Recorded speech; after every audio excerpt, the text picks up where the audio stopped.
Boethius and the Consolation of Philosophy.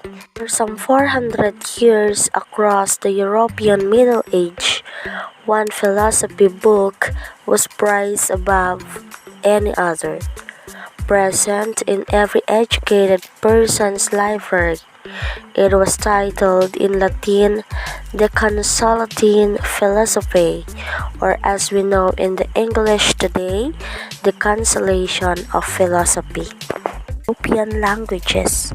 Chaucer translated it into English, as did Sir Thomas More, Elizabeth I, and Dante made it a counterpiece of the intellectual scaffolding of his Divine Comedy.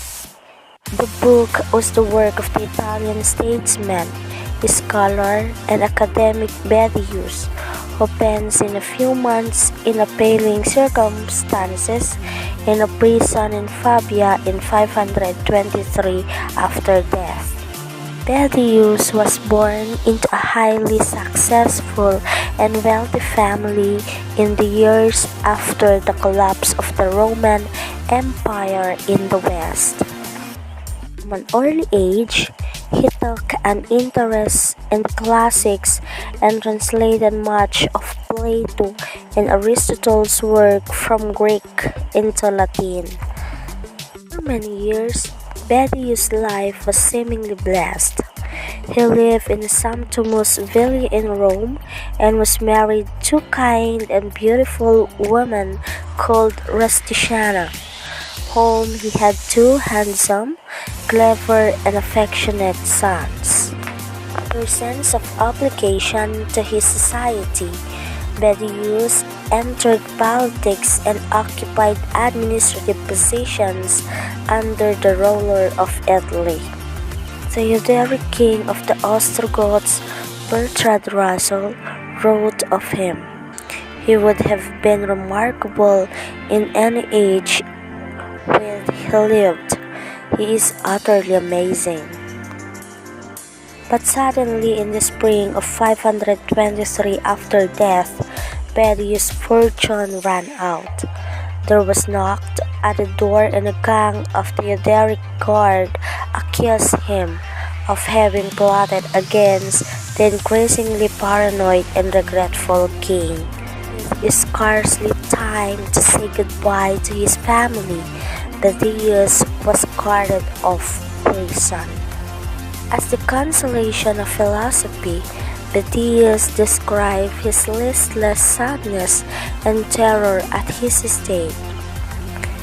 "White hairs are scattered untimely on my head, and the skin hangs loosely from my worn-out limbs," Boethius said.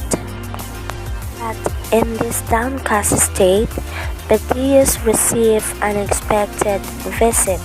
While I was pondering dust in silence and using my pen to set down so tearful complaint, there appeared standing over my head a woman's form, whose countenance was full of majesty, whose eyes shone as with fire, and whose power of insight surpassed that of all men.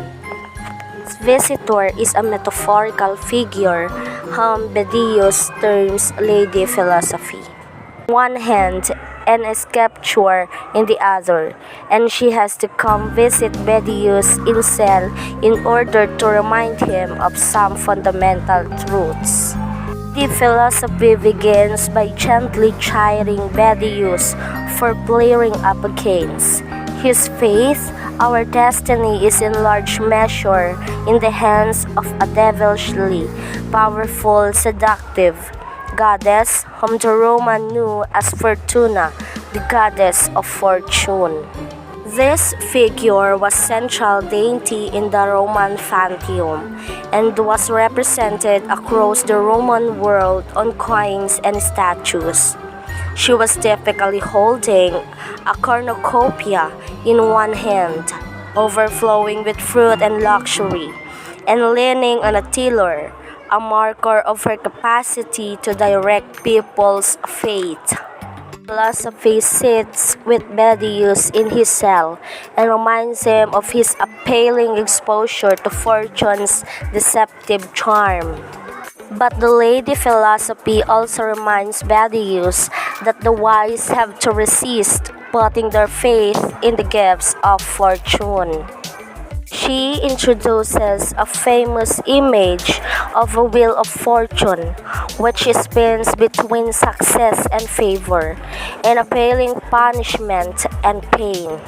Fortune spins the wheel with abundant and merciless cruelty, enjoying the screams of those who only knows before were confident of their future. You are trying to stop her wheel from turning. You, all men, are the most anxious.